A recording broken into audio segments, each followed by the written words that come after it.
get different results. You may not be where you want to be, but everything you're doing right now is preparing you to get to that next place. How do we embrace resilience in times of difficulty?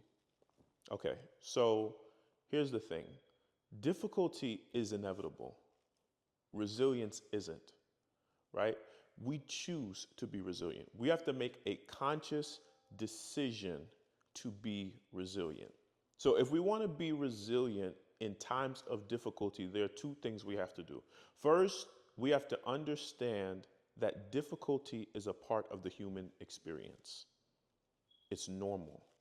Difficulties, trials, temptations, challenges, they will come, right? It's a part of being a human. It's normal, it's natural, it's going to happen, right? And the more we understand that difficulty is just a part of the human experience, the less devastated we'll be when we enter seasons of life that are difficult, right? Number two, we have to use the difficulty as a way to assess. We have to use the difficulty as a way to grow, as a means for us to pay attention to our weak spots, to the things that we are doing that don't work for us, the patterns, the habits, the thoughts that are keeping us in cycles, that are keeping us from being the best version of ourselves. We have to pay attention to ourselves. We have to use the difficulty, make it work for us. So, am I reacting to what's happening or am I responding? Right? So, am I reacting, meaning I'm allowing my emotions to be wild and all over the place? Or am I responding? Am I thinking? Am I calculating? Am I being deliberate? Am I being wise with the words that I use and with how I spend my time or my energy, right? What am I learning through this time of difficulty? What is my environment teaching me?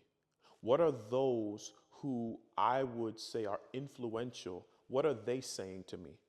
What am I gaining from them? Who are my examples? Who are my leaders? How am I leaning in spiritually?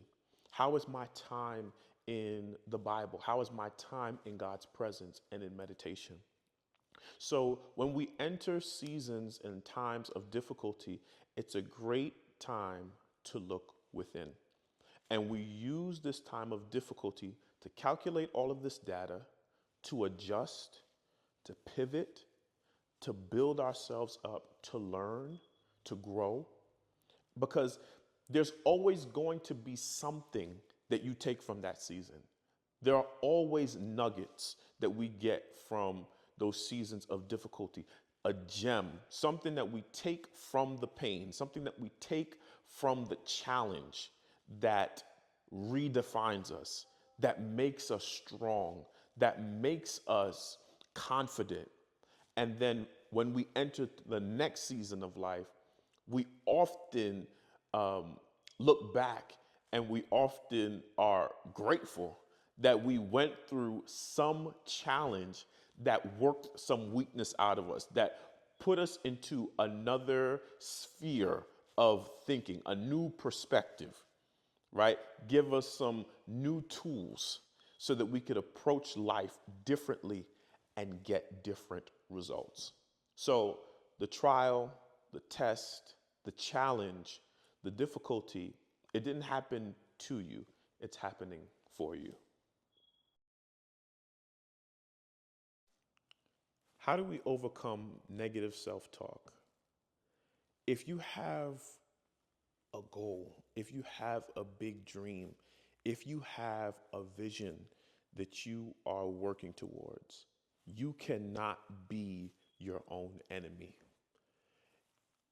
You have to be on your team, and your words are powerful. So you have to be mindful of what you're speaking over yourself. You have to be mindful of what you are releasing. If you think of your words as an investment, your words are a spiritual investment that you are making into yourself. So mistakes don't make you a mistake, right? Losing does not make you a loser, right? We have to learn the art of pivoting. We have to learn how to fall and get back up, how to learn from our mistakes, how to see ourselves as not someone who is always going to get it perfect, always going to get it right. We are progressing, we are growing, and you need grace to grow, right? If you think about a flower, you think about a plant that has been put into fertile soil, right?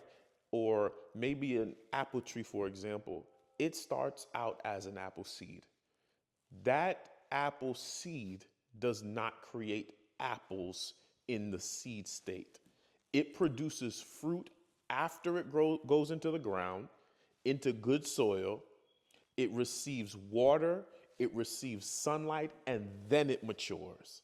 And then even after it matures, it takes a little while for it to get to the stage where it can actually bring forth fruit that other people can eat and be nourished by. You need grace. So grace yourself. No negative self-talk. Only that which is uplifting, because you may not be where you want to be, but everything you're doing right now is preparing you to get to that next place. So deposit the right words into your soul. Speak good to you. Speak well of yourself, because you deserve it. Right? Maybe we need to adjust the vision. Maybe we need to adjust the goal. It doesn't matter what we have to do. We're just not going to give up. You're not a failure. Just because something doesn't work, it doesn't mean that you have failed. It means that you're learning.